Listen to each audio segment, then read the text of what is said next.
This channel does not promote any violent, harmful, or illegal activities. All content provided by this channel is meant for an educational purpose only.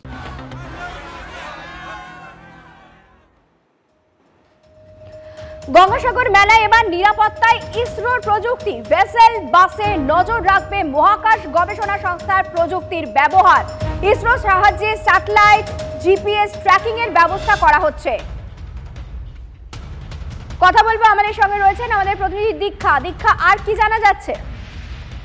দেখো, গতকালকে মুখ্যমন্ত্রী মমতা বন্দ্যোপাধ্যায় গঙ্গাসাগরের প্রস্তুতি নিয়ে বৈঠক করেছিলেন। সেখানে সমস্ত দপ্তরের মন্ত্রী থেকে শুরু করে সচিব এবং পুলিশ প্রশাসন ছিলেন, এবং বিশেষ করে এখন যে বাংলাদেশ আবহাওয়া রয়েছে সেখানে বাংলাদেশের নাম না করলেও মুখ্যমন্ত্রী কিন্তু বলে এবারে বিশেষ করে পুলিশ প্রশাসনকে একটু বেশ বাড়তি নজরদারি রাখতে বলেছেন। এবং সেক্ষেত্রে এবারে যেটা বলা হয়েছে যে অন্যবারে যেমন ব্যবস্থা থাকে পুলিশি ব্যবস্থা নজরদারি থাকবে, কিন্তু এবারে ইসরোর সাথে কথা বলে প্রযুক্তি ব্যবহার করা হচ্ছে প্রত্যেকটি ভেসেল এবং বাসে যাতে পুণ্যার্থীদের সুরক্ষা থাকে সেই জন্য সেই ভেসেলগুলো ট্র্যাক করা যায়। সেই কারণে ইসরোর সাহায্য নিয়ে স্যাটেলাইটের মাধ্যমে সেই ভেসেল এবং বাসগুলির সঙ্গে যুক্ত জিপিএস ট্র্যাকিং করার ব্যবস্থা করা থাকবে।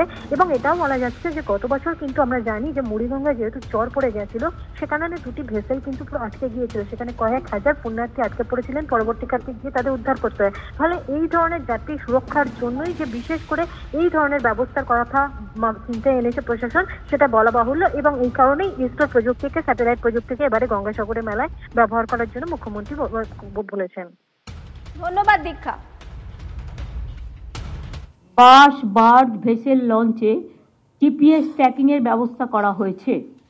ভেকেলে স্যাটেলাইট ট্র্যাকিং এর ব্যবস্থাও থাকবে ইসরোর সাহায্যে, যাতে ইন্টারনেটের গন্ডগোল, জিপিএস ট্র্যাকিং এর কোনো সমস্যা হলেও আমাদের ভেকেল ট্র্যাকিং এর কোনো সমস্যা না হয়। স্যাটেলাইট ট্র্যাকিং যেন আরো অ্যাকুরেট হয়।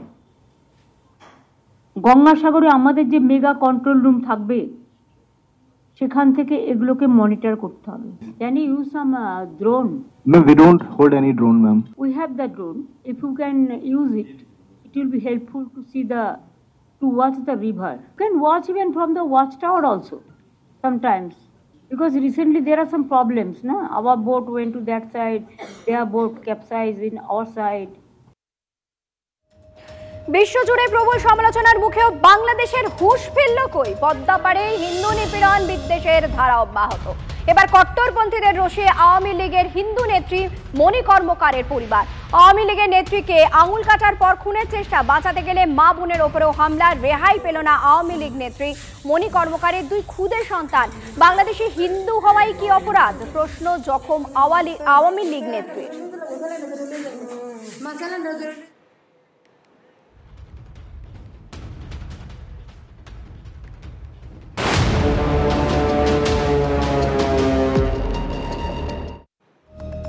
এদিকে বাংলাদেশ আবহে দিনহাটায় পাকিস্তানের মর্টার উদ্ধার। ভারত বাংলাদেশ সীমান্ত লাগোয়া দিনহাটার ঝিকড়ে গ্রামে পাক মর্টার উদ্ধার। চাষের জন্য মাটি খুঁড়তেই পাক মর্টারটি উদ্ধার হয়। 1971 সালে যুদ্ধের সময় পাকিস্তানে ব্যবহৃত মর্টার বলে অনুমান করছে পুলিশ। এলাকা ঘিরে ফেলে বিএসএফ, আসছে বম্ব স্কোয়াড। আপনাদের আরো একবার জানিয়ে রাখতে চাইবো, বাংলাদেশের পরিস্থিতি যখন টলমল, সেই আবহে দিনহাটায় পাকিস্তানের মর্টার উদ্ধার ঘিরে চাঞ্চল্য ছড়ালো। ভারত বাংলাদেশ সীমান্ত লাগোয়া দিনহাটার ঝিকড়ি গ্রামে পাক মর্টার মিলেছে। চাষের জন্য মাটি খুঁড়তে গিয়ে পাক মর্টার উদ্ধার ঘিরে চাঞ্চল্য ছড়ায়। 1971 সালে যখন যুদ্ধ হয় সেই সময় পাকিস্তানের ব্যবহৃত মর্টার বলেই প্রাথমিকভাবে অনুমান করছে পুলিশ। সেই মর্টারের ছবি আপনারা দেখতে পাচ্ছেন। গোটা এলাকা এই মুহূর্তে ঘিরে রেখেছে বিএসএফ। বম্ব স্কোয়াডেও খবর দেওয়া হয়েছে।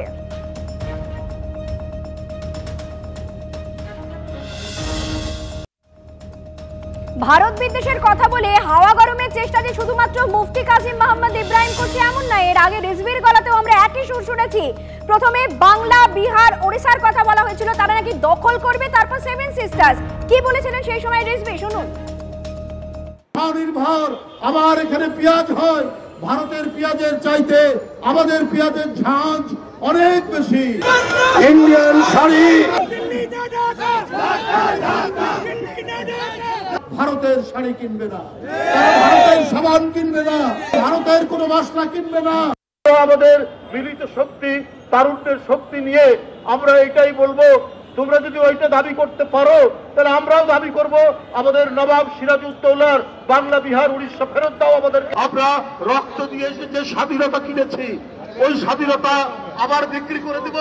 আমরা পিন্ডির কাছ থেকে স্বাধীনতা ছিনিয়ে এনেছি, এটা দিল্লির কাছে আমরা আত্মসমর্পণ করব?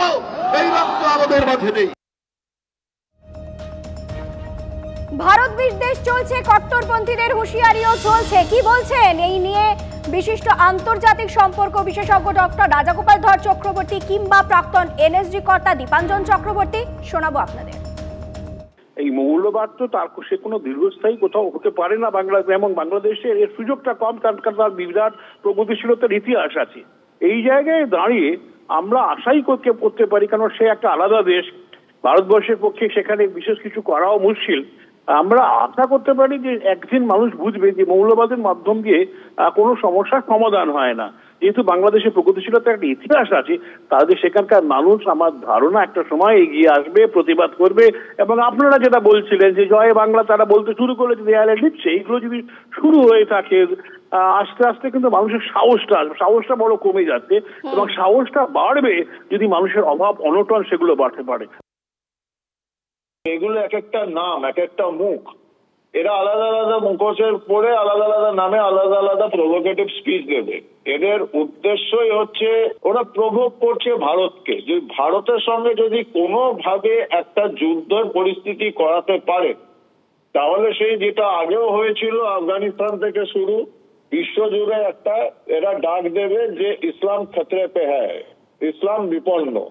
সেই ইসলামিক ব্রাদারহুডটা এদের আনার একটা লক্ষ্য, কারণ এদের কোন রকম নির্বাচনী প্রক্রিয়া গণতান্ত্রিক প্রক্রিয়ার কোনো ইন্টারেস্ট নেই, কারণ সাম্প্রদায়িকতা আর এই মৌলবাদ সন্ত্রাসবাদের সঙ্গে গণতন্ত্রের কোনো সম্পর্ক নেই।